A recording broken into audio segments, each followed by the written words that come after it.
Good morning. Hopefully we got, here, pilgrimage. Lessons from Exodus about the road to freedom. This is what we're going to be looking at for the next 8 weeks or so. We're going to use the book of Exodus as our basis. So I hope you kind of feel like I kind of understand what happens in the book of Exodus by the time we're finished.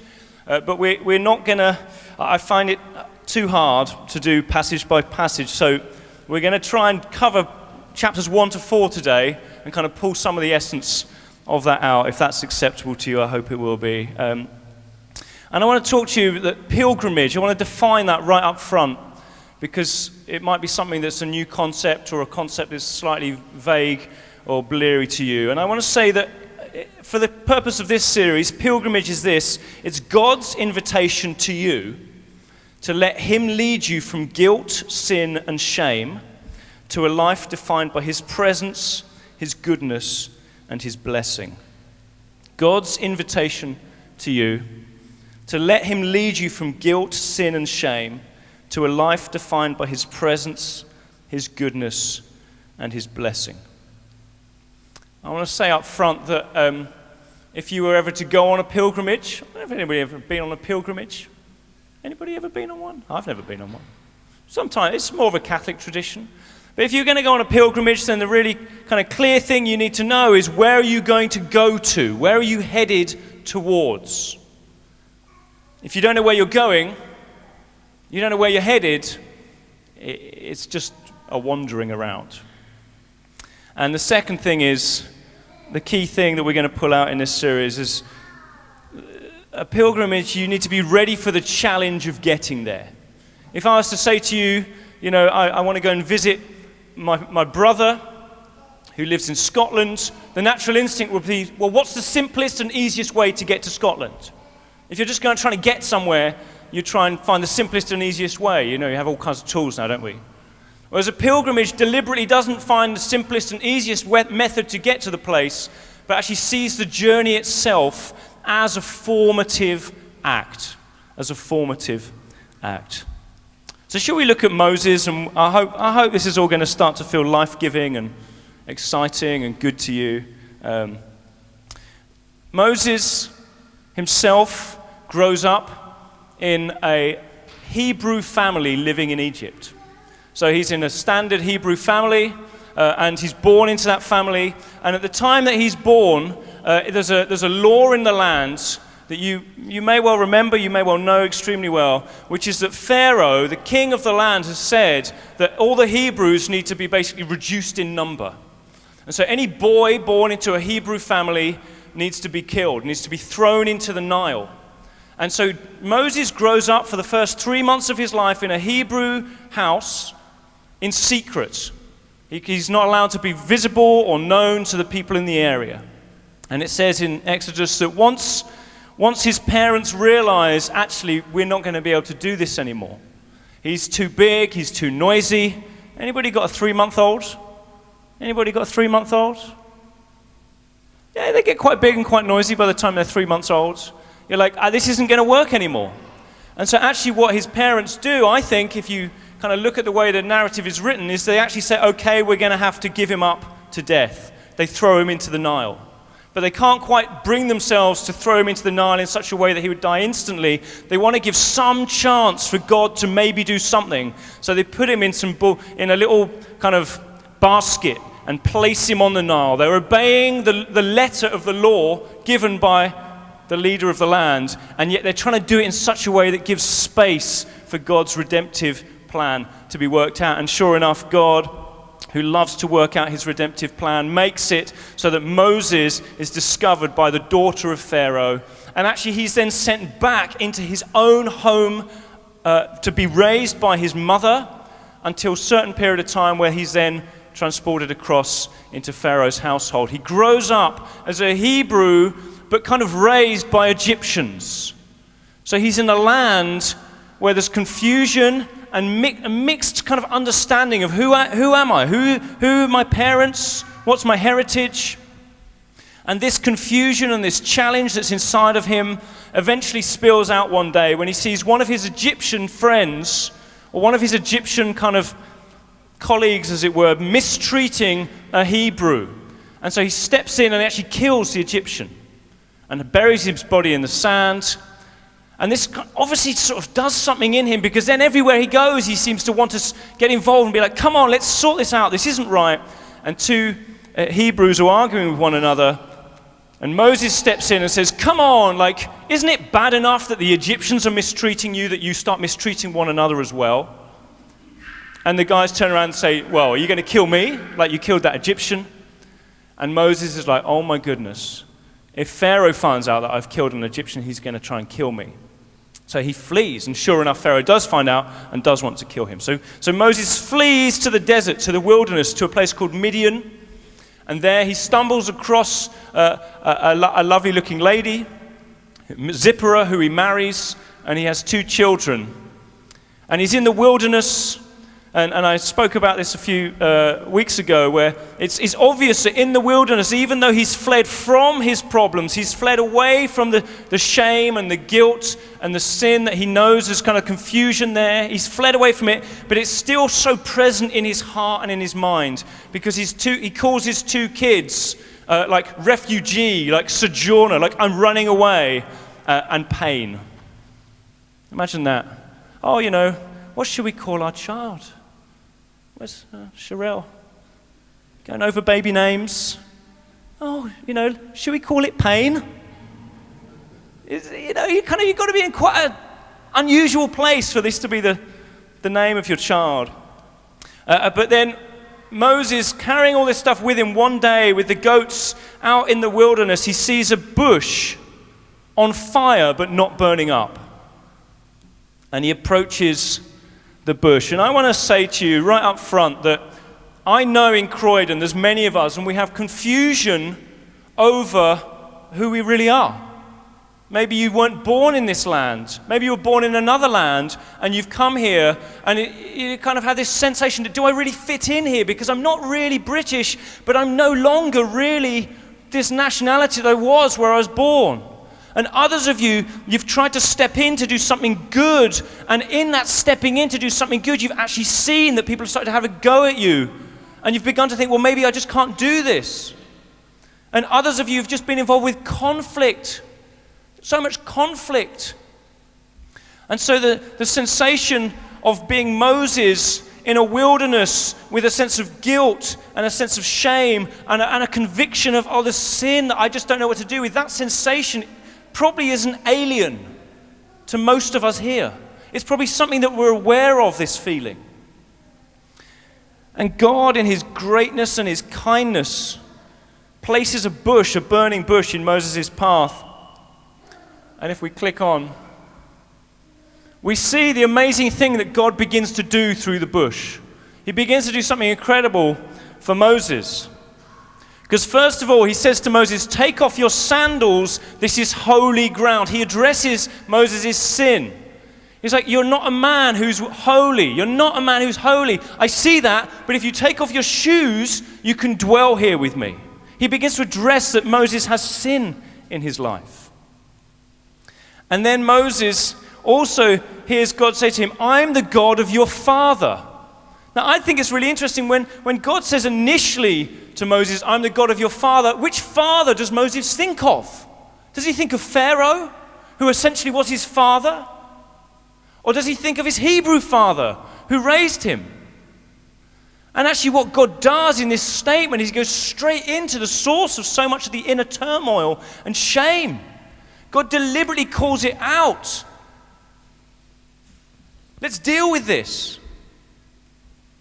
And then he says the third thing, I've seen the misery of my people in Egypt. He says it to Moses, I've seen the misery of my people in Egypt. And as Moses hears that, I'm sure that as he hears that, he kind of feels like, oh my goodness, he's going to tell me off that I've run away from that situation.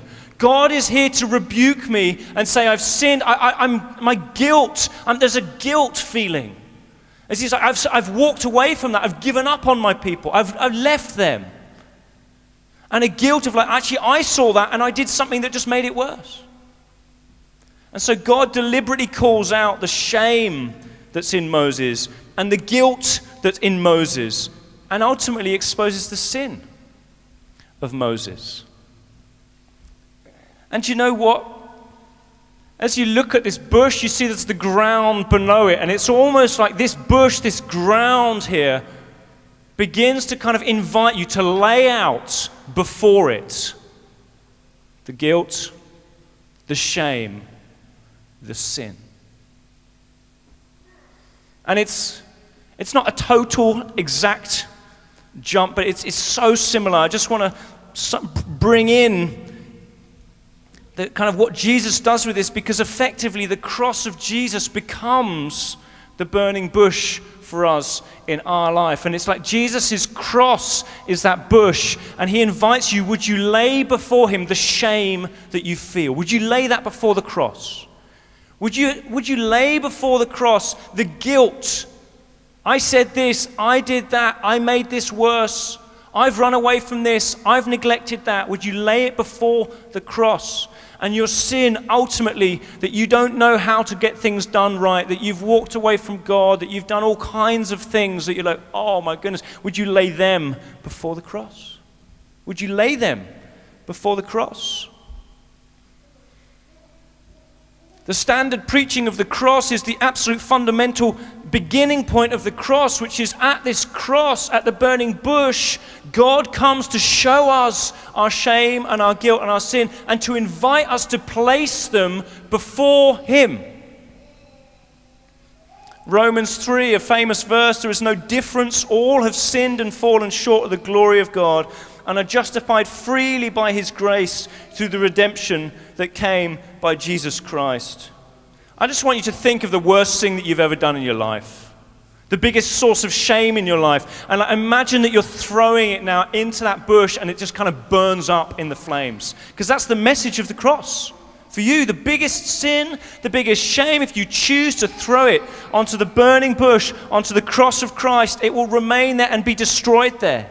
And it's no longer on you and no longer against you. Aren't you grateful for that? Aren't you grateful for that? Oh, I just know there's so many of us who don't really do that. Maybe we haven't done that.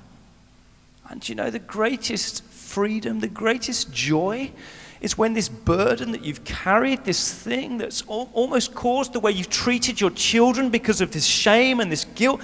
You may not have named them pain, you may not have named them refugee, but you've treated your kids in a way that's shown this is what's in you. You've treated your colleagues and your friends in this way because it's what's in you, and you haven't been able to stop, and sometimes you've hated it and sometimes you've loved it. And it's like and you can put all of that on the cross of Jesus Christ.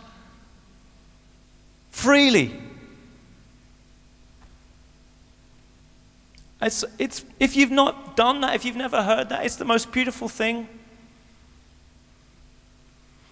Do you know, so often you'll meet somebody and they kind of try and drown these feelings in alcohol, or they try and drown these things in TV. And the amazing thing is that there's guilt and shame and sin, they don't get drowned by alcohol. In fact, they grow stronger through it. It's almost like you think you're drowning it, but actually what you're doing is you're giving fuel to this flame. You're giving fuel to it. It's growing. And once all the alcohol's drained out your system, there it is. Stronger than ever. Your shame, your guilt. Watch a few series on Netflix or whatever it is, and you know, it's just still there. I've come back to it again. But at the cross, where you take it and you genuinely confess it, you confess it to Jesus and you put it on there, it's burnt. It's like he's thrown it to the depths of the deepest ocean. I think that's in Hosea. It's like he's nailed to the cross. And it's like from, as far as the east is from the west, that's how far he removes them from you. It's beautiful. But what I want to say to you today is that the cross does far more than deal with your shame and your sin and your guilt. It does far more than that. And if you kind of think about the image of the burning bush, have you ever done a bonfire and you burnt some stuff, but then actually when you finish the bonfire, you kind of go back into your house and you're like, I can still smell the bonfire. And you kind of maybe try and have a shower, and it's still there. And it gets into the pores of your skin, and it kind of, the smell of it lingers. And I want to say to you that actually at the burning bush, not only is something burnt, but there's a smoke that rises that gets into Moses' pores. There's something that comes from it. And from the cross, it's not only that it takes things away, but Jesus' cross also gives you wonderful, wonderful things.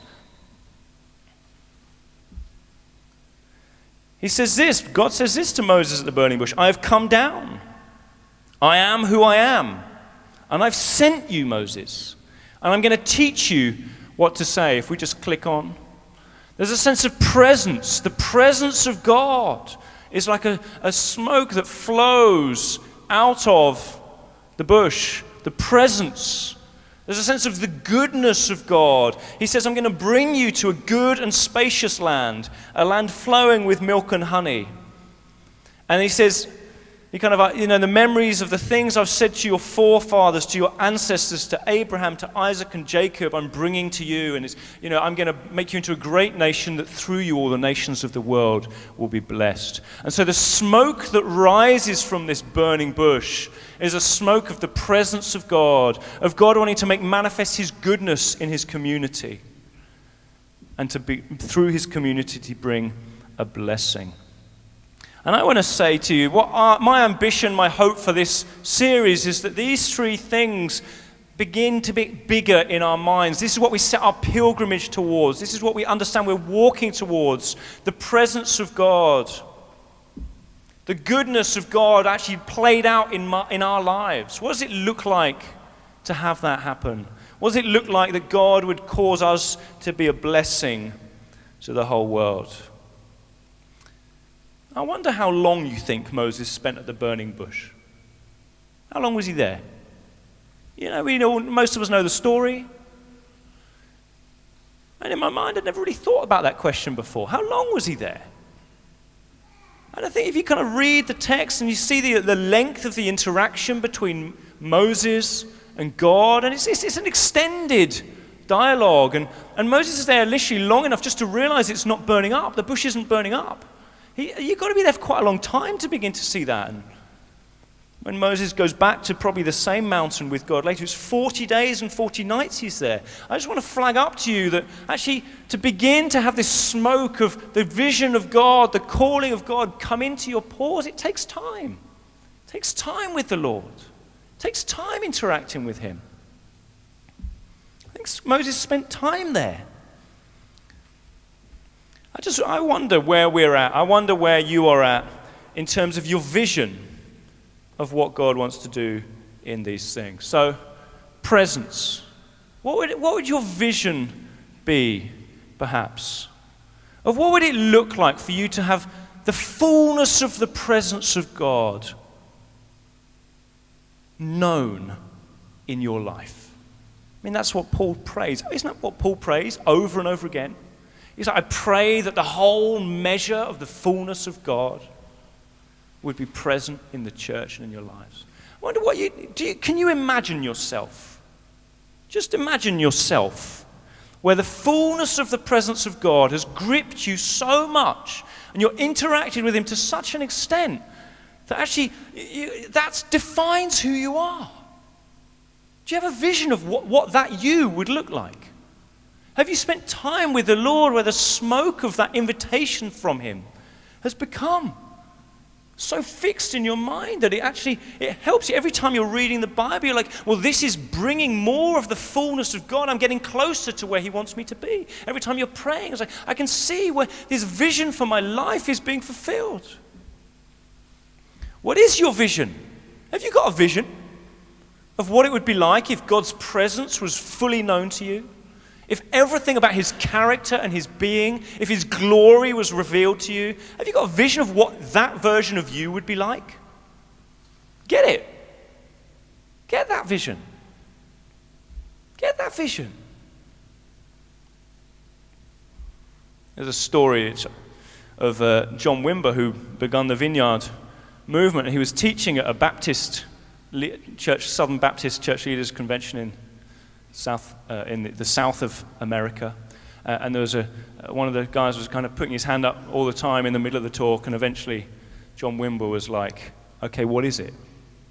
What is it? And the guy's like, how can I get my church to grow? How can I get my church to grow? And Wimber's like, well, how big do you want to grow it? How big? He's like, I don't know, man. I don't know. And then he asks the killer question. He's like, well, let me ask you this. How many more of you do you want? How many more of you do you want? So let me rephrase the question of the fullness of God. What would need to change in your life for you to think, I want everyone in Croydon to be like me? That's a vision of the fullness of God made manifest in your life. What would change in your life? What do you want to see changed in your life? You could walk down the street and think, if this person is like me, they'd be doing better. If this person was like me, that would be good news for them. What would that be? Let's invite God to begin to speak to us and show us what's this vision of you that he has. What would it mean for you to be fully alive, to live the life that is the true life? Not just to be a rich person like he says in 2 Timothy. Don't think it's just being rich, have a big house and lots of... No! The real life. The real fullness of life. I just want to encourage you. Do you have role models? I really want to encourage you to find some role models. Just some people you think, wow, I just love to be like them. The best role model, of course, is Jesus. Isn't he? He's just the greatest role model of all is Jesus. And you kind of begin to, I wonder how often you're like, what would Jesus do in this situation? What would cause Jesus to act like he acted in that moment? We want to just fix our eyes on him more and more. I want to do that, don't you? To really know this is who Jesus is. The person, the character of Jesus. But more than that, we can have role models who kind of because Jesus is, he's in heaven, sat at the side of the Father, and sometimes it's hard to work out what would he do in this part of the world at this particular time. It's quite hard to sometimes understand what that would look like. But we see somebody who embodies something of what Jesus would do. I'm like, they're a role model for me. And I think some of the greatest things that I've been able to do is just hang around with people who seem to be really like Jesus. If I find somebody who I think's quite like Jesus, I want to just spend time with them. We've got, as you know, Jackie Pullinger coming over in 2 weeks' time. And you could go and you can listen to her talks and you can kind of, be prayed for, and that's great. We want that. But you see, what I'm going to be doing is I'm going to be watching every single thing she does. I'm going to be watching what she's doing when she's sitting down on her chair. I'm going to be watching how she interacts with somebody when they come up to speak to her. I'm going to be watching her to see, how does when she needs to kind of get some time to herself, how does she do that? I'm going to be watching her, before she stands up to speak, what's she doing in that moment? I'm going to be watching every single thing that she does. I want to encourage you to do the same. And then she'll be going back to Hong Kong. She'll be like, well, that was a weird group because those guys just, everywhere I went, they just followed me all around the room. Do you know the rabbinic understanding of discipleship was that you would follow your role model, your rabbi, in every situation? And there's a famous quote that says, this rabbi, I think it's Rabbi Kocher, I can't remember his name. He said, I followed my rabbi into the toilet and I learned 3 great things. You see, as a role model, you want to what do they do when they're alone? What do they do on their own? What do they do when they're bored? What do they do when they're excited? What do they do when they think God said something to them? What do they do when they think God hasn't said anything to them? How do they suffer? How do they celebrate? I want these role models, don't you? Because then you begin to cultivate a vision of what it's like to have the fullness of God's presence manifest in your life.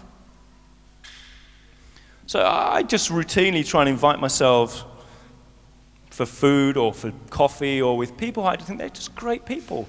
And maybe for you, as you look at the people over there on the wall, the discipleship groups, you think to yourself, well, which of them has something of Jesus that I want?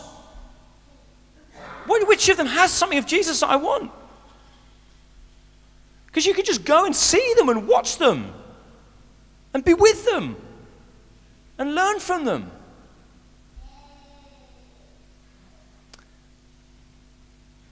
And the vision of God's presence is, of course, something that's individual to you. But actually, it's so fascinating to me that when God calls Moses, he calls Moses for the people, for the people. It's never just about one person. And then maybe you have a vision for your life. Maybe you have a goal for your life. Hey, I think this is what God said I'm going to be. But if that vision isn't a vision for a people, it's not the wholeness of what God said to you. You know, like people, I used to meet people like, oh, I feel God's called me to, he's called me to be a teacher. He's called me to be a teacher.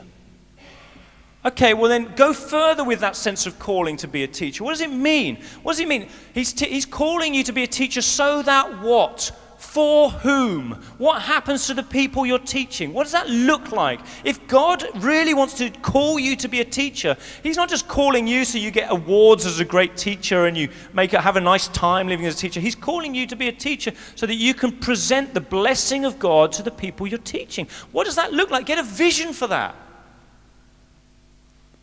People would say to me over and over again, I feel called to be a church planter. I was like, okay, so who are you planting for? Oh, I don't know.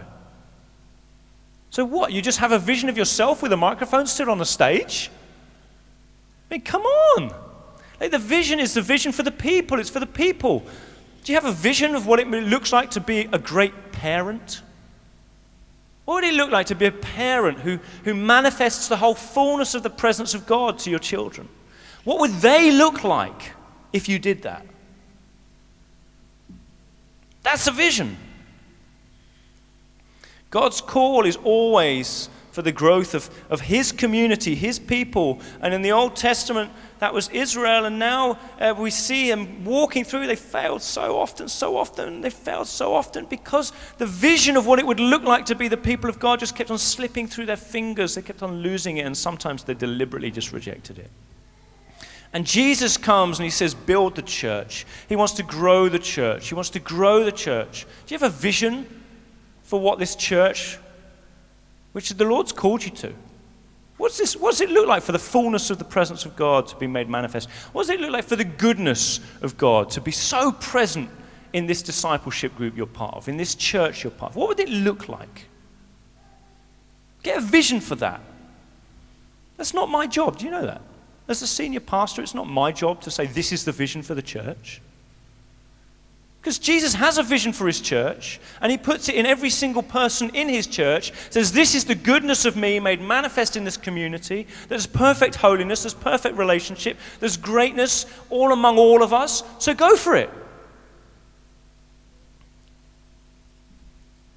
So a great thing to do that is to celebrate the stories. We begin to get more of the sense of where God is taking us, where we're headed when we celebrate the stories of this is what church, when it's great, looks like.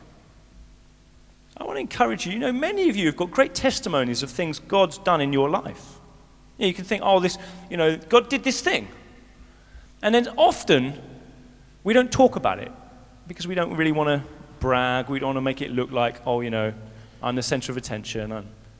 But the amazing thing is that whenever you tell that story, nobody's going to think you're the center of attention. Everyone's just going to think, wow, Jesus is amazing. Look what he does in people's lives. We want to tell the stories of what God's doing because it helps us all begin to understand this is what God's plan is for his church, for his people. We celebrate stories of the blessing. See, God is going to take the world on a journey. That's what he's saying to Moses. You just think there's like moments of interaction, but there's a journey that God is taking on the world. And all through the Old Testament, did you see when Chris did this last week? I loved it. Like all through the Old Testament was this side, wasn't it? All through the Old Testament, they're all pointing forwards. This is what's going to come. This is what's going to come. This is what's going to come. And that's the truth, that God is taking the world on a journey, and in the end of the story, his presence will fill everything in every way. And at the end of the story, God's community will represent his goodness and his beauty and his greatness so fully. And at the end of the story, the blessing of God will have gone to all the world and to all of creation. That's the end of the story. And so we buy into that story when we choose to say, well, what does it look like to head there? I don't think I've done that very well.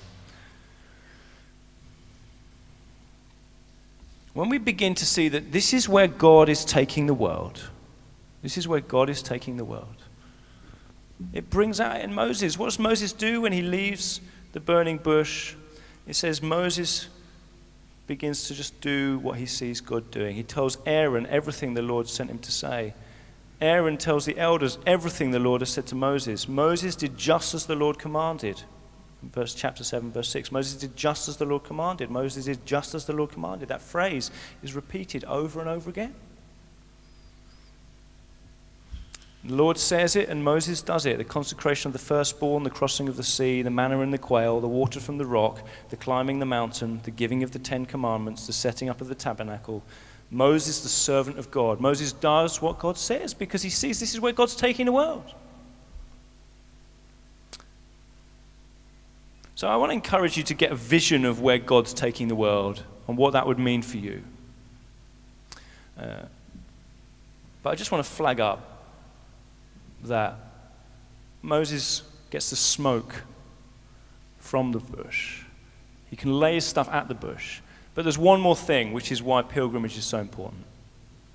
And that's that God says to Moses, I know the king of Egypt will not let you go unless a mighty hand compels him. There'll be a lot of things between now and the end of your life that will go the opposite way of the vision of where God's going to ultimately take the world. There's going to be a lot of moments between now and then where things will be like the hardness of the heart of Pharaoh made manifest in your life. Things will actively oppose the presence of God being made manifest fully in your life. Will actively oppose goodness being manifest in the community of God's people. Will actively oppose you being a blessing to others. There'll be a lot of things in your life. You have the vision of where God wants to take you, but there's going to be a lot of things between now and then which will be a battle, which will be opposition to this being real and to being true. And how are you going to cope with that is the question.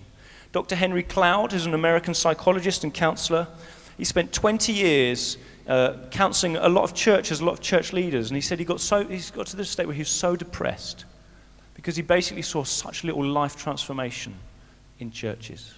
And it's because over and over again, people didn't know how to cope with the fact when the hardness of Pharaoh's heart came against them and the vision that they thought God wanted for their life. They knew the story of where God's taking the world. But the reality was that in this moment, my husband hates me. In this moment, my church, people are gossiping and struggling with one another. And this moment, I'm losing my job and the things. They didn't know how to cope with that stuff. They didn't have to cope with the hardness of Pharaoh's heart. They didn't have to cope with the opposition that comes. And so they'd get controlling and angry and cynical. So how do we cope with this? Because God lays it all out there for Moses on the burning bush. Hey, look, this pilgrimage that you're on, the place where I'm going to take you, but there's going to be opposition, there's going to be hardship on the way there. Well, Henry Cloud looked around and he found one place where he did see significant life transformation happening over and over and over again. And it was in Alcoholics Anonymous. Alcoholics Anonymous. And he found there actually that there was actually more presence of the biblical understanding of how to cope with this stuff than there was in many of the American churches. And he particularly pulled out this thing of the serenity prayer. Do you know this? The serenity prayer, where you actively reject that you can control everything and you surrender to God as the one who charts your course from where you are now to where he will get you eventually. You surrender the ownership of that, the leadership of that, to God. It says, God, give us the grace to accept with serenity the things that cannot be changed, courage to change the things which should be changed, and the wisdom to distinguish the one from the other. So as the smoke rises and God's giving you this invitation to be filled with the fullness of his presence, to see the fullness of his goodness made manifest, to see the release of God's blessing through you, he also says to you, there's going to be times where things are going to go totally the opposite of that and you can't do anything about it. And when Jesus sends out his disciples to effectively do these three things, he says to them, you're going to be opposed, there's going to be persecution, there's going to be suffering, there's going to be trouble. It's the same. You don't have the power to change some things. This stage that we're in this part of our journey, God allows a hardness of heart of Pharaoh. God allows things to come into your life which actually actively oppose this. So what are you going to do about that? And this is real, isn't it? Sometimes I look at, some people tell me things that are going on. Christians, they've been around church for a long time, and it's just major sin in their life. They're just treating other people really badly. You're like, you should know better. You just should know better. And I get depressed, and I'm like, oh, what's the point? And these guys, they're just acting like they're worse than anybody I've ever met, the way they're acting.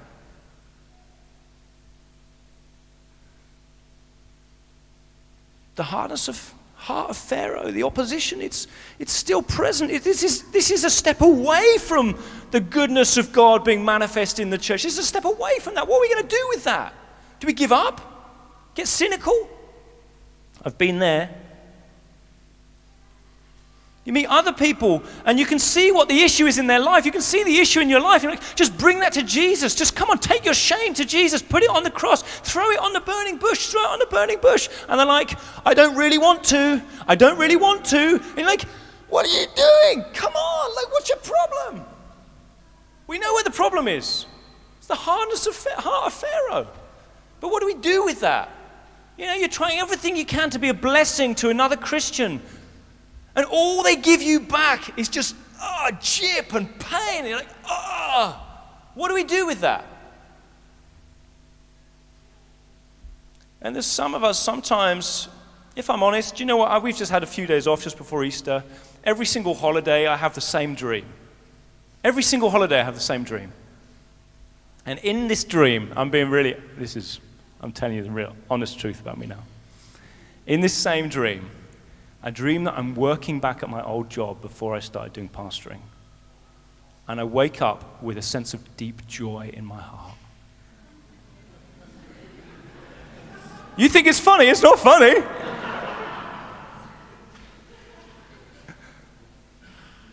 And for like 5 or 10 seconds, I'll be like, oh yes. Because life was so easy. I could do whatever I wanted. I could spend my money however I wanted. I could spend my time pretty much however I wanted. And then as I kind of, come awake, I'll be like, oh.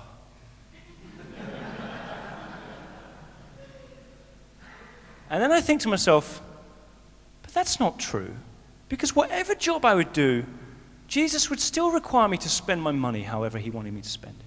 He'd still ask me to spend my time however I want to spend it. And then I realized I don't even agree with that feeling that I have when I wake up. I love the job I'm doing now. It's way better. This is what he's asked me to do. So what is this dream? And I swear I've had this about 20 or 30 times. Every time we have some time off, I have this dream. Do you know what it is? I now decide, I think it's the devil.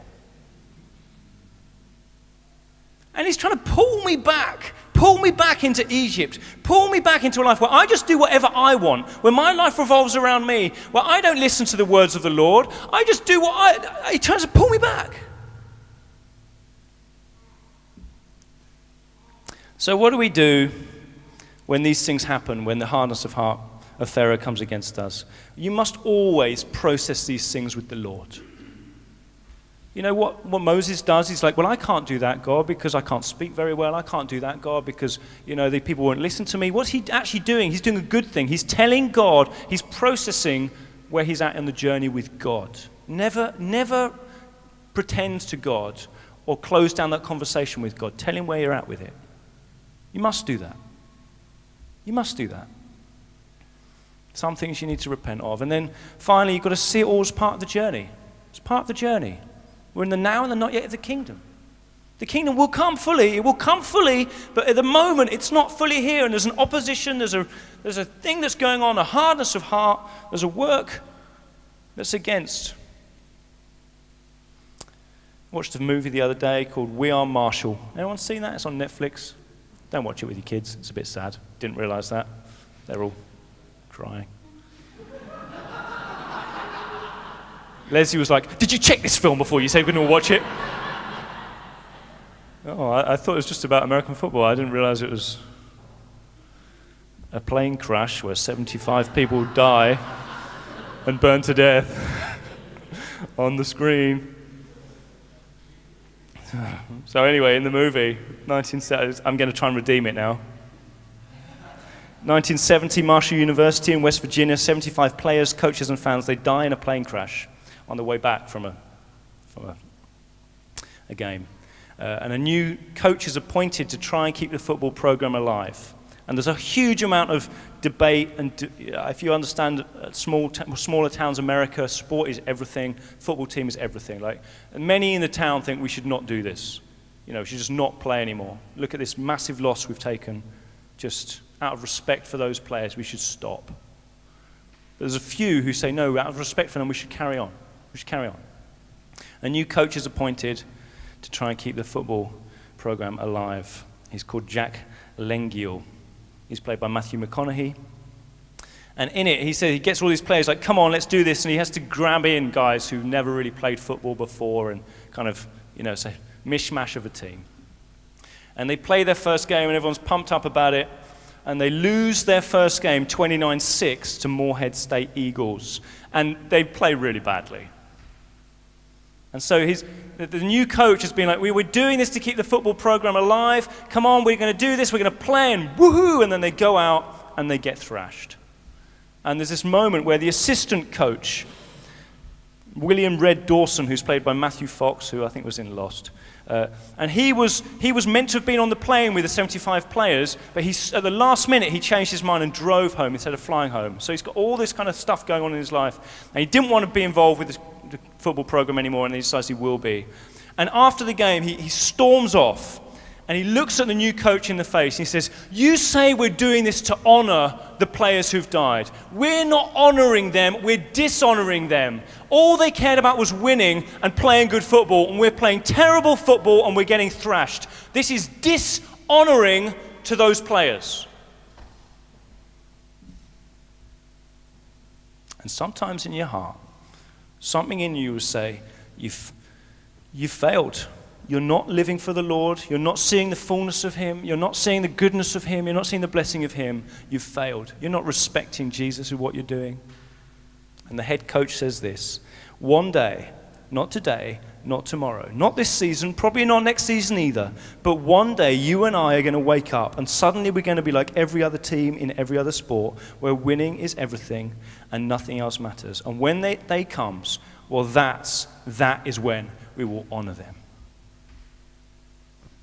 And he grabs this moment, which looks like it's a failure of the journey towards where they want to go. And he changes the perspective on it with one thing. Where he says, look, do you understand? This is where God is going to take us. This is what's going to be. But right now, we walk left foot, right foot into faithfulness, into obedience, into seeing where God's taking us. Because one day we will see it. Even though today, it doesn't seem to be there. And in the 1990s, Marshall University made it to the national championships 4 out of 5 years and won it in 1992. And that's just purely on a secular level, right? But for Jesus, he said, we will get there. Will we walk it? Will we embrace this journey, this pilgrimage. Should we pray? Because I've gone on way too long.